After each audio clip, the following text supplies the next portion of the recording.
Hey there, let's practice the straddle stretch today, known as Prasarita Padottanasana, which is expanded leg extension. So we're going to step wide.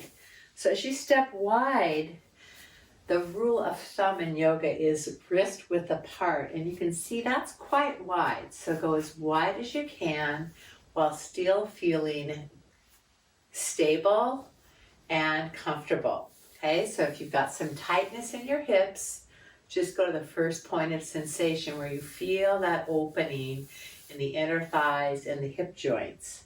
From here, we're going to plant our feet parallel outside edges. You could also shift that slightly if there's any discomfort in your knees. So pressing down all four corners of your foot, relax and spread your toes.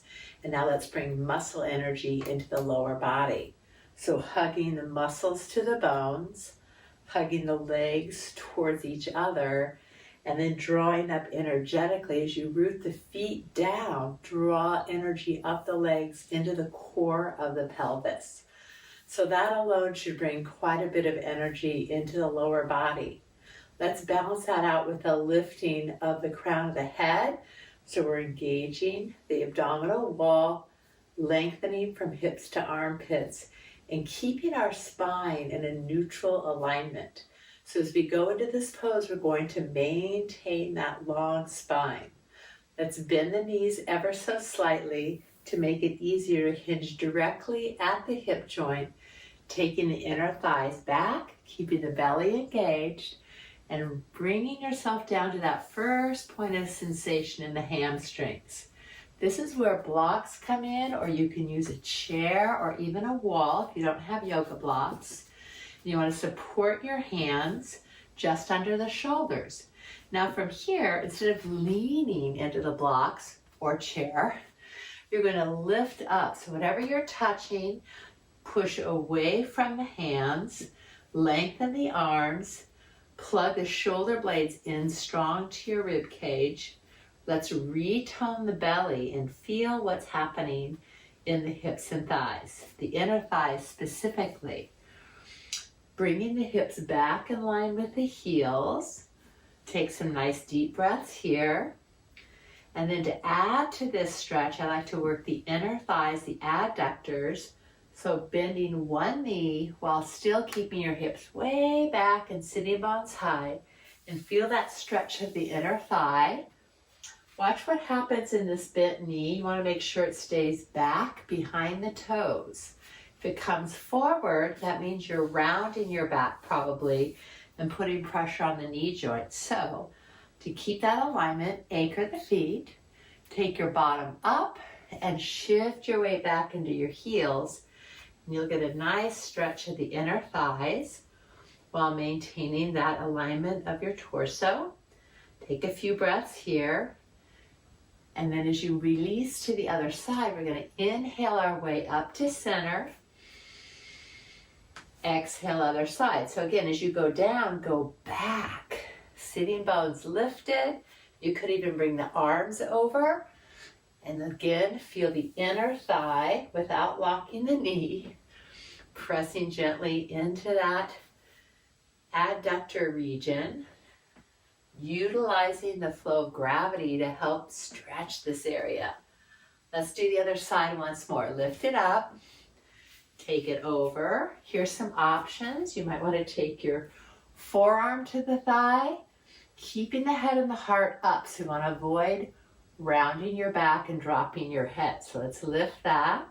If you're more open, you could take your hand to the floor, maybe both hands to the floor. Again, sitting bones up and back, tone the belly, ease into the inner thigh.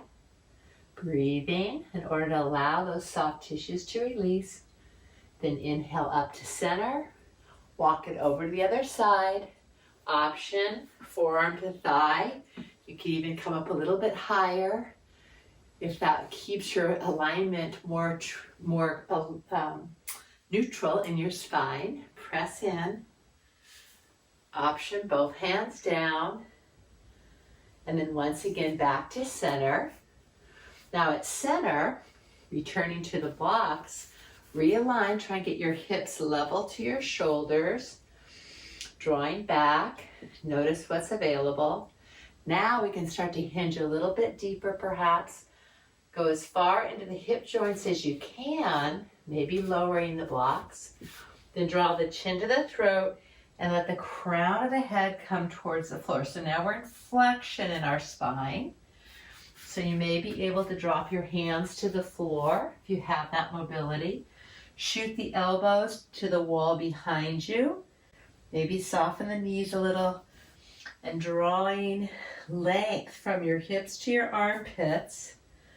If the hips are open enough, you could step wider, walk your hands back, and eventually bring the head to the floor.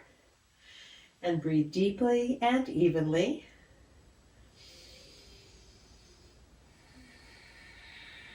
Still keeping the strength in your legs, the core of the body engaged, lengthening from hip to armpit. Enjoy this inversion, and then pressing firmly down as you exhale into the feet, then inhale, come up halfway. Check your alignment and your foundation so you're steady. Then bring the hands to the hips and unhinge. So play with that at its various levels. Don't be attached to how far you go. Do be more attached to the feeling of ease and comfort in your body, allowing the inner thighs to open, giving that rotation to the pelvis, and creating more mobility and strength in your hips and spine. Bringing the feet together, walk in heel toe, or engaging the core, bend the knees and step in gracefully. Namaste.